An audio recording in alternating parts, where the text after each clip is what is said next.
welcome back to the channel and to my latest video, the Monongahela Milky Way. At the end of May, I spent a few nights up in the Monongahela National Forest, one night in the Dolly Sods wilderness area, and a few nights up at the Experience Learning Center with the Northern Virginia Astronomy Club, my home astronomy club.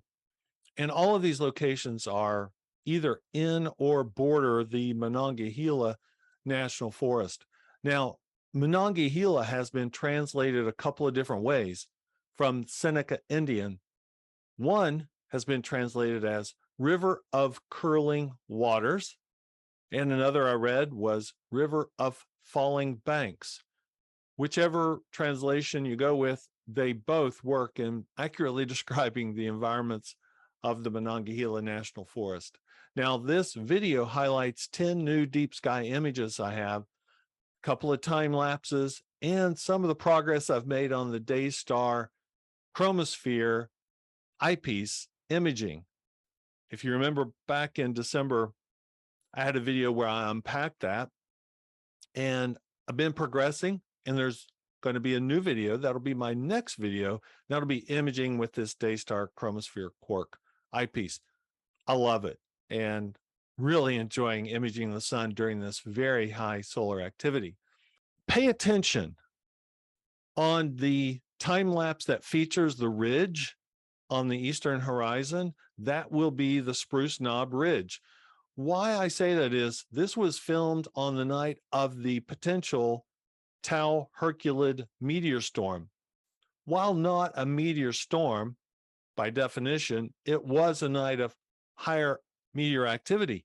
And what you're going to see is a lot of activity in the sky. Airplanes will be traversing the sky.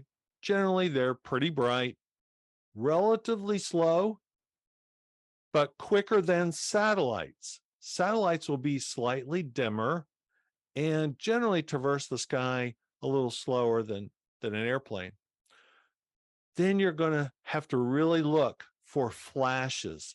Those are the meteors. When you're talking about a time lapse, meteors will show up as a flash. There are several flashes, and I didn't count all of the flashes, but you'll see them, especially if you're watching on a 4K television. So many deep sky objects. I did one experiment with using two different setups to capture the Lagoon and Trifid Nebula, and I note that, and I think you'll find that of interest. So let's head out to Bear Rocks and get this new moon weekend started.